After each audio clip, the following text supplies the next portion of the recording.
मराठी, ते धडक ते धडक. नमस्कार, मी सुषमा जोशी आणि आपण पाहताय जिओ मराठी न्यूज तासगाव. मोफत मोफत मोफत नागरिक हो, बाळंतपणाची चिंता सोडा. नॉर्मल डिलिव्हरी आता एकदम मोफत आणि सीझर केवळ 15,000 रुपयात. एवढेच नव्हे तर रुग्णांच्या सेवेसाठी 20 किलोमीटर पर्यंत अँब्युलन्स देखील पूर्णपणे मोफत. भिवघाट येथील डॉक्टर यमगर यांच्या श्री सिद्धिविनायक सुपर स्पेशालिटी हॉस्पिटलच्या वर्धापन दिनानिमित्त अनोखा आरोग्य उपक्रम.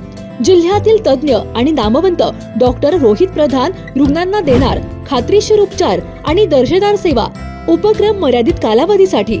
तसेच बांधकाम कामगार, महात्मा ज्योतिराव फुले जन आरोग्य योजना आणि आयुष्यमान भारत तसेच प्रधानमंत्री जन आरोग्य योजनेअंतर्गत मोफत उपचार सुविधा उपलब्ध. अधिक माहितीसाठी स्क्रीनवरील नंबरवर संपर्क करा. तासगावात भाजपच्या जनसंपर्क कार्यालयाचे उद्घाटन मोठ्या उत्साहात पार पडलंय. पालकमंत्री चंद्रकांत दादा पाटील यांच्या हस्ते या कार्यालयाचे उद्घाटन करण्यात आलंय. यावेळी भाजपचे तालुकाध्यक्ष ॲडव्होकेट स्वप्नील पाटील यांनी मान्यवरांचे स्वागत केलंय. तासगावचं राजकारण दोघांभोवती फिरल्याने तासगावचा विकास खुंटला आहे, असा हल्लाबोल यावेळी पालकमंत्री चंद्रकांत दादा पाटील यांनी केलाय. तर भाजप प्रवेशावरून पालकमंत्री चंद्रकांत पाटील यांनी संजय काका पाटील यांना टोला लगावलाय. तुमचं काय झालंय की मला जिल्हा परिषद तिकीट मिळणार आहे की नाही, मला पंचायत तिकीट मिळणार आहे, मला पुन्हा पक्षात घेणार आहे की नाही, याच्यावरच तुमचं गणित चाललंय. मला वाटतं की थोडं झोप आली तुम्हाला, पण बरोबर योग्य वेळेला मी काय बोलतो मी खूप झोपेतील सावध असणार राजकारणी. माझ्या केसेस मला उशीर झाला, जायची पण थोडी घाई यायचं कारण मला 4 वाजेपर्यंत कोल्हापूरला पोचायचं आहे आणि 1 तासाचा कार्यक्रम करून पुन्हा पलूसला यायचं आणि पलूसचा 2 तासाचा कार्यक्रम करून पुन्हा कोल्हापूरला घरी मुक्कामी जायचं. म्हणजे काय बेडा आहे का माणूस काय, पण असं उलटं सुलटं प्रवास केल्याशिवाय कार्यकर्त्यांना नेत्याला आपल्याला समाधान देता येत नाही. त्यामुळे सकाळी रात्रभर प्रवास करून मी महालक्ष्मी एक्सप्रेसने मिरजेला आलो. खूप भेटीगाठी केल्या, बैठका केल्या, निर्णय केले. मग कार्यक्रमाला गेलो चिंबरगावमध्ये, इथे आलो, इथलं सगळं आटपून कोल्हापूरला जाईन, कोल्हापूर करून पलूसला जाईन, रात्री उशिरा झोपायला कोल्हापूरला घरी जाईन. आणि त्यामुळे मला घाई असल्यामुळे मी म्हटलं, आणि मुळात माझा या पुष्पगुच्छ, हार, शाल, नारळ, पुस्तक, झाड सगळ्या विरोधच आहे. माझं म्हणणं की तुम्ही खूप वेळ घालवला. त्यामुळे मी सांगितलं की काही नको, मी बाकी नेत्यांना भाषणाला दिलं असतं वेळ असता तर, पण आहे ना आता नगरपालिकेची निवडणूक आहे, जिल्हा परिषद आहे, पंचायत समिती आहे, त्यांना प्रवासच करायचे आहेत, खूप सभेचा एका अर्थाने मंच गाजवायचा आहे, तर त्यावेळेला ते बोलतील. व्यासपीठावरचे सुद्धा मला जेवढी नावं माहिती आहेत तेवढी घेतो. आधीच क्षमा मागतो की एखादं नाव राहिलं तर मला क्षमा करा. आणि त्यामुळे मी फार हुशार राजकारणी. मी काय करतो की कोणाकडून ते लिहून घेतो नाव. समजा राहिलं आणि जर म्हणाला आमचं नाव राहिलं तर म्हणतो त्याला विचार, त्याने मला लिहून दिलं. तर तसं मकरंद देशपांडेने नाव सांगून होतं लिहून दिलेले आहेत नाव, ते राहिलं नाव तर त्याला पकड. भारतीय जनता पार्टीचे तासगावचे अध्यक्ष ॲडव्होकेट स्वप्नील पाटील. आपण 2 वेगळी युनिट्स करतो, शहराचा अध्यक्ष वेगळा करतो, तालुक्याचा वेगळा करतो. असे तासगावचे अध्यक्ष ॲडव्होकेट स्वप्नील पाटील, ज्यांचा परिचय मला गर्दीतला होता, पण आज जरा नीट झाला की त्यांनी एक विधानसभा लढवली, अपक्ष म्हणून 22,000 मतं घेतली. आणि काय असतं की काशी सजावे नित्य बजावे, कधी जाऊ माहिती नाही, पण म्हणून काशीला जायचं, काशीला जायचं. तसं विजय कधी मिळेल माहिती नाही, परंतु ते सारखे म्हणत आहेत की तासगाव जिंकणार, तासगाव कधीतरी जातील. तेव्हा असे अतिशय जोशपूर्ण अध्यक्ष ॲडव्होकेट स्वप्नील पाटील. जिल्ह्याची खूप नेते मंडळी आलेली आहेत, प्रामुख्याने आपले ज्येष्ठ नेते, 2दा लोकसभा त्यांनी लढवली असे दीपक बाबा शिंदे. जिल्ह्याचे आपले अध्यक्ष राहिले आणि माजी आमदार पृथ्वीराज बाबा देशमुख. जिल्हा परिषदेचे अध्यक्ष राहिले आणि पदवीधर गेल्या वेळेला खूप चांगली लढली असे संग्रामजी देशमुख. आपल्या 5 जिल्ह्याच्या विभागाचे संघटन मंत्री मकरंद देशपांडे. विट्याचं राजकारण खरं म्हणजे खानापूर, आटपाडी मिळून विधानसभेचं राजकारण ज्या घरातून चालतं, पण विटा नगरपालिकेचं राजकारण तर खरंच घरातून चालतं. मला आठवतं की 12ला मी तिथे गल्ल्या गल्ल्यात फिरलो आणि मला असं वाटलं की आता आपल्याला विट्यामध्ये 17 पैकी 15 जागा मिळणार, 0 मिळाला आणि सगळे वैभव पाटलाच्या आल्या. असे विटा नगरपालिका म्हणजे वैभव पाटील असे तिथले आमदार होते बरेच वर्ष. सदाशिव भाऊ, त्यांचे चिरंजीव वैभव पाटील, खूप जुने कार्यकर्ते आणि ज्यांच्या घरी खूप वेळा आम्ही गेलो असे राजोपाध्ये, महेश पाटील, सागर दाभोळे, माजी नगराध्यक्ष दिनकर दाभोळे, सर्व मान्यवर आणि मोठ्या संख्येने उपस्थित बंधू वगैरेंनो. कारण याच्यानंतर जेवण व्हायचं बरोबर, आणि सगळ्यांनी जेवणाची व्यवस्था केली, काही कमी पडणार नाही. उरले कमी पडणारे तुझ्या घरी येऊन जाईल, तर मी याच्या घरी जेवायला जायचं. कारण म्हणजे 2000 म्हणजे 2वर 3 शून्य मोजून घेतो मी, फार बेकार माणूस आहे. त्यामुळे जेवणाची पण यानंतर व्यवस्था असल्यामुळे फार वेळ मी न घेता व्यासपीठावर सर्व मान्यवर, आणि दुपारची वेळ कार्यक्रमाला गैरसोयीची असते, ती कामाची असते, झोपण्याची असते, महिलांनी TV सिरियल बघण्याची असते. तर अशी अडचणीची दुपारची वेळ असूनही मोठ्या संख्येने उपस्थित बंधू आणि भगिनी. मला हे मान्यच आहे की तासगाव हा विधानसभा मतदार, तासगाव कोठे मांगळा, हा नेहमीच असा राहिला की ज्याच्यामध्ये भरभरून यश कधी भारतीय जनता पार्टीला मिळालं नाही. कारणही असतात त्या तालुक्याची. तर त्यांनी त्याचं वर्णन केलं की ह्या तालुक्याचं राजकारण हे 2 माणसांच्या ओती फिरत राहिलं. 2 माणसं कोण, हे तासगाव आमचे कागलसारखं आहे, प्रत्येक घराला राजकारण नीट माहिती असतं. कागलात आमच्या असं असतं की घरामध्ये बायको एका वेगळ्या पक्षाची असते, नवरा एका वेगळ्या पक्षाचा असतो, मुलं आणखी 3ऱ्या पक्षाचे असतात, आणि 100% मतदान होतं. 81%, 82%. महाराष्ट्रामध्ये सगळ्यात जास्त मतदान असताना कागल. तसं तुमचं तासगाव आहे. त्यामुळे कोण 2 माणसांच्या भोवती तालुक्याचं राजकारण फिरत राहिलं, विकास झाला की नाही झाला असं मी काही नावं घेऊन सांगण्याची आवश्यकता नाही.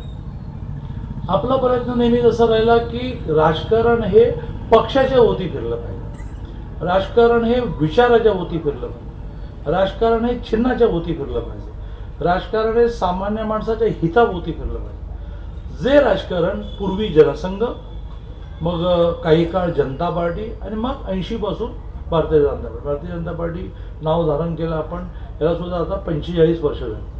सातत्याने आपण काय प्रयत्न केला की सामान्य माणसाचा पक्ष, सामान्य कार्यकर्त्याचा पक्ष, कोणा एकाचा पक्ष नाही. आता तुम्हाला सोप्या शब्दात सांगायचं तर महाराष्ट्रामध्ये कोणकोणते पक्ष आहेत त्याची यादी करूया. तर महाराष्ट्रात पक्ष आहे शरद पवारांचा. तर मी म्हणतानाच म्हटलं की शरद पवारांचा, मी असं नाही म्हटलं की तो कार्यकर्त्यांचा पक्ष आहे, तो शरद पवारांचा पक्ष आहे. तेव्हा त्या पक्षामध्ये नंतर कोण अजित पवार, नंतर कोण सुप्रिया सुळे ठरलेलं आहे. कार्यकर्त्यांना काही चान्स नाही. नंतर मग आता रोहित पवार, आता आणखी कोण कोण मुलं त्यांची असतील. त्यामुळे त्या एका शरद पवारांनी पक्ष चालवायचा. मग दुसरा पक्ष कोण, तर शिवसेना, बाळासाहेब ठाकरेंचा, स्वर्गीय बाळासाहेब ठाकरेंचा, मग उद्धव ठाकरेंचा, आता आदित्य ठाकरे. No scope. बाकीच्याने जय भारत माता की जय, उद्धवजी तुम आगे बढ़ो, आपण बघा हम तुम्हारे साथ, उद्धवजींचा पक्ष, बरोबर ना. पण महाराष्ट्रातला मनसे कोणाचा, महाराष्ट्र नवनिर्माण सेना, राजसाहेब. नथिंग, म्हणजे काय गडबड नाही, राजसाहेब जे म्हणतील ते करायचं. हा, मग जरा थोडं देशात जाऊ. मग देशामधला मुलायम सिंग यादवांचा पक्ष कोणाचा, मुलायम सिंग यादवांचा, मुलायम सिंग यादव, मग अखिलेश यादव. मग लालू यादवांचा, लालू यादव, मग आता तेजस्वी यादव. मग आणखीन घेऊ केजरीवाल, केजरीवाल नंतर त्याची बायको. भारतीय जनता पार्टी कोणाचा, तर कोणाचा अडवाणींचा नाही, अटलजींचा नाही, मोदीजींचा नाही, कार्यकर्त्यांचा पक्ष. एक एक नेता आला, त्याने नेतृत्व दिलं, देशाचं समाजाचं काम केलं, काळाच्या पडद्याआड निघून गेले. अटलजी गेले. अटलजी हे असे पंतप्रधान होते, असे नेता होते की अनेकांना प्रश्न पडला की पक्षाचं काय होणार. दुःख सगळ्यांच्याच मनात होतं, पण तो पक्ष चालत राहिला. अटलजींच्या नंतर मग भरपूर मोठी यादी आहे, अरुण जेटली आहे, सुषमा स्वराज आहे, इथे काही कमतरताच नाही. आणि त्यामुळे हा पक्ष हा विचारावर चालणारा पक्ष. कुठला विचार, तर देशहिताचा विचार. थोडं आपल्याला कळायला सोपं म्हणून हिंदुत्व. तर हिंदुत्व म्हणजे उपासना पद्धती नाही.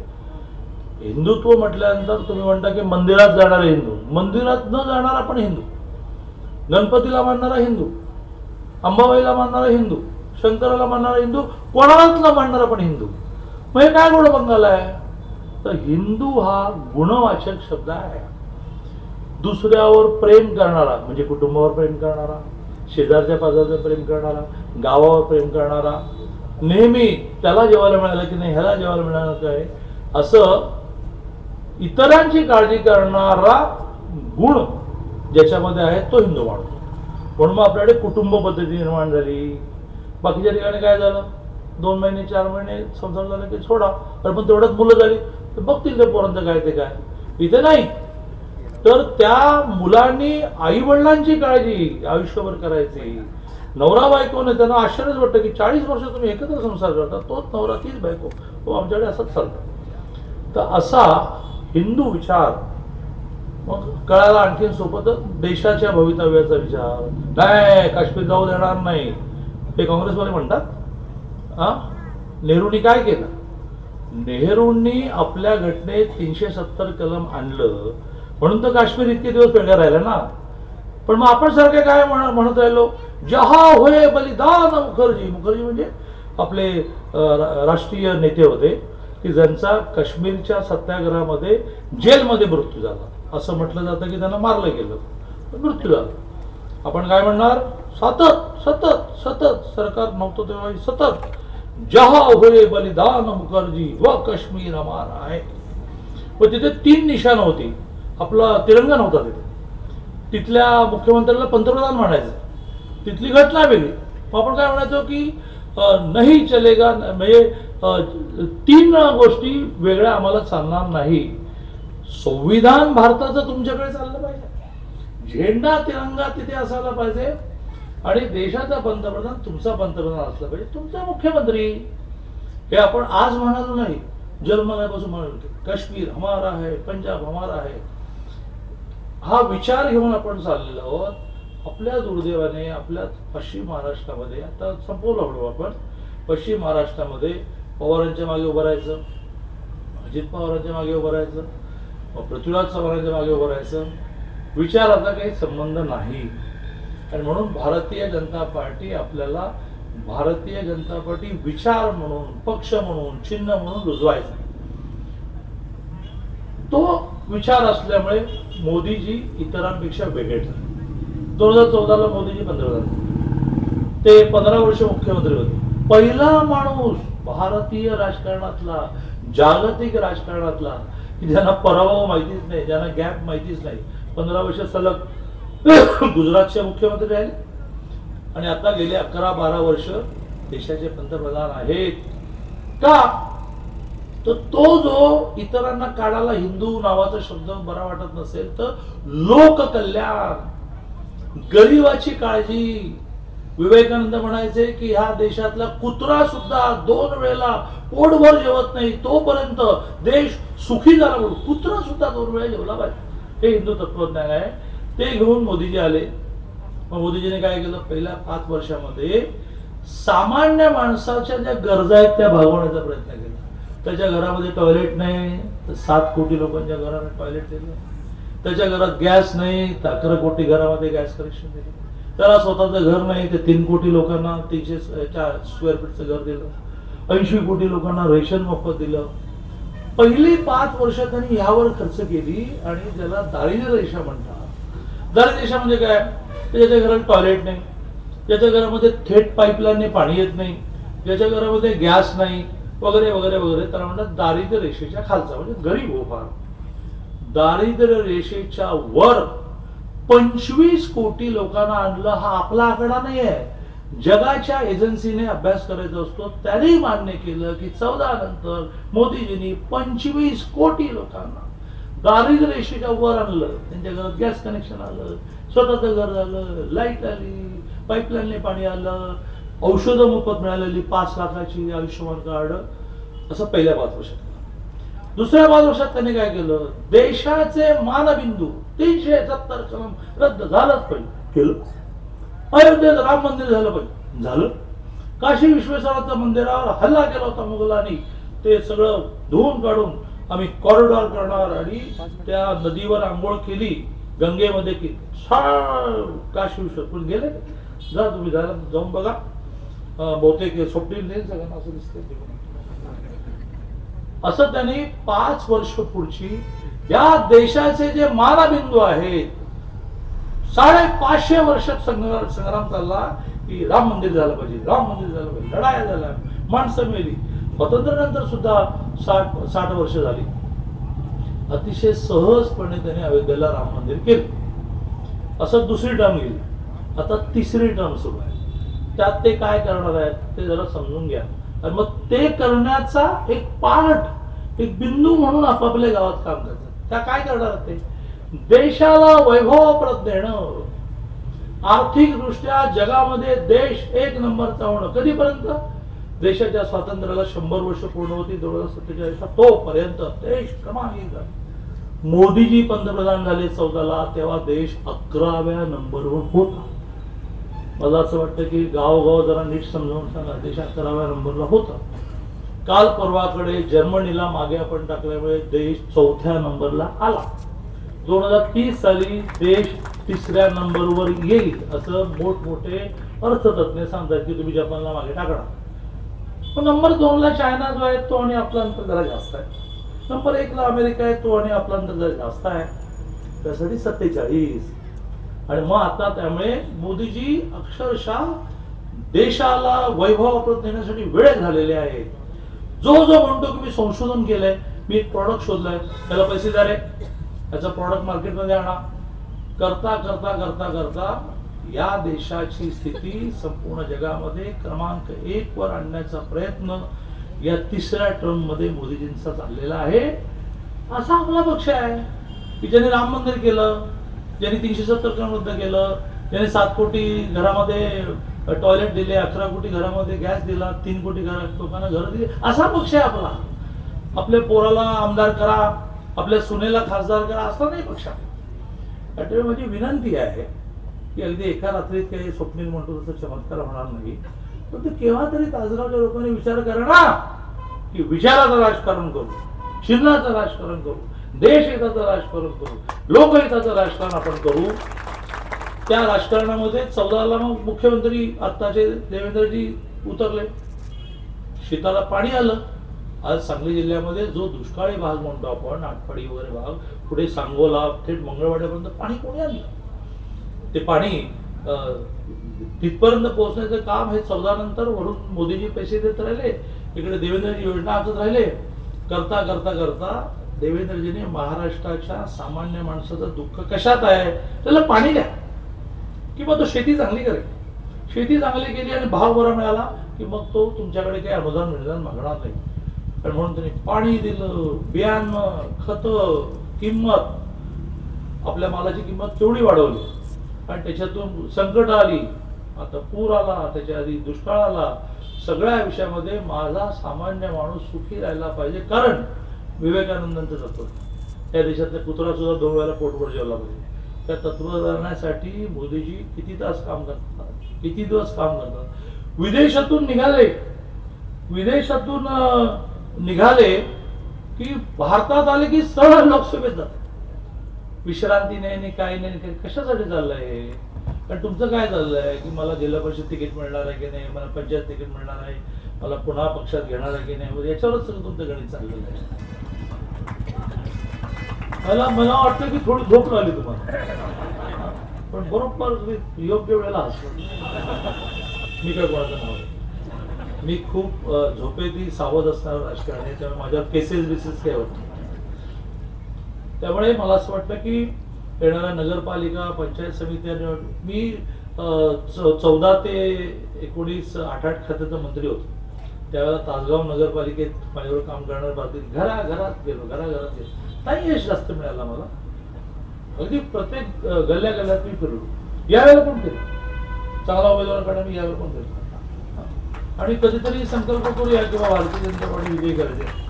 त्यामुळे मी कार्यालय सुरू केल्याबद्दल स्वप्नीलचं अभिनंदन करतो. कारण कार्यालयामुळे पार्टी वाढते.